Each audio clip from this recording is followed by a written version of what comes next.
Hi friends, ఈరోజు ఈ వీడియోలో తెలంగాణ రాష్ట్ర వ్యాప్తంగా ఉన్నటువంటి రైతులకు వానాకాలం సీజన్కు సంబంధించిన రైతు భరోసా డబ్బులు పడుతున్నాయి.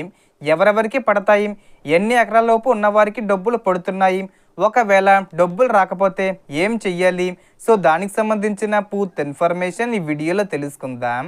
అండ్ వీడియో మీకు నచ్చితే లైక్ చేయండి ఫ్రెండ్స్. మీరు చేసే ఒక లైక్ వల్ల ఈ వీడియో ఇంకో 10 మందికి రికమెండ్ అవ్వడం జరుగుతుంది ఫ్రెండ్స్. సో దాని ద్వారా ఈ ఇన్ఫర్మేషన్ అందరూ తెలుసుకోగలరు. సో ఏమాత్రం లేట్ చేయకుండా వీడియోలోకి వెళ్ళిపోద్దాం. సో తెలంగాణ ప్రభుత్వం జూన్ 30న వానాకాలం రైతు భరోసా నిధులు విడుదలను ప్రారంభించింది. తొలి విడతలో 2 ఎకరాల వరకు భూమి ఉన్న రైతులకు, ఆ తర్వాత 3 ఎకరాల రైతులకు నిధులు జమ అయ్యాయి.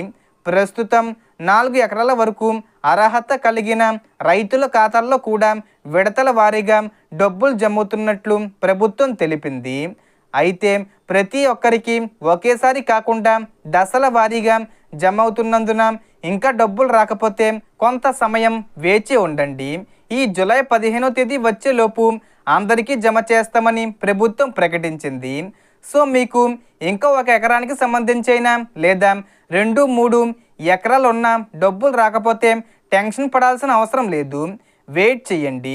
అన్నీ ఒకసారి చెక్ చేసుకోండి. మీ బ్యాంక్ ఖాతాను ఒకసారి చెక్ చేసుకోవడం మంచిది. ఒకవేళ మీకు ఇంకా రైతు భరోసా డబ్బులు జమ కాకపోతే ముందుగా మీ ఈకేవీసీ పూర్తయిందా లేదా చూసుకోండి. అలాగే మీ బ్యాంక్ ఖాతాకు ఆధారు, ఎన్పిసిఏ మ్యాపింగు సరిగ్గా ఉందో లేదో నిర్ధారించుకోండి. రైతు వివరాలు, భూ రికార్డులు లేదా ఇతర వివరాల్లో ఏవైనా సమస్యలు ఉంటే మీ పరిధిలోని వ్యవసాయ విస్తరణ అధికారి లేదా మీ సేవా కేంద్రాన్ని సంప్రదించి కారణాన్ని తెలుసుకొని అవసరమైన సవరణలు చేయించుకోండి. కొత్తగా రైతు భరోసా పథకానికి దరఖాస్తు చేయాలనుకునే అర్హులైన రైతులు ప్రభుత్వం సూచించిన గడువులోగా అవసరమైన పత్రాలతో వ్యవసాయ శాఖ అధికారులను సంప్రదించి దరఖాస్తు చేసుకోవచ్చు. ప్రభుత్వం భవిష్యత్తులో రైతు భరోసా అమలులో కొన్ని మార్పులు తీసుకురావాలని కూడా ప్రకటించింది. సో ఈ వీడియోలో ఇన్ఫర్మేషన్ ది ఫ్రెండ్స్. మీకు ఈ వీడియో నచ్చితే లైక్ చేయండి, షేర్ చేయండి అండ్ సబ్స్క్రైబ్ చేసుకోండి. Thanks for watching.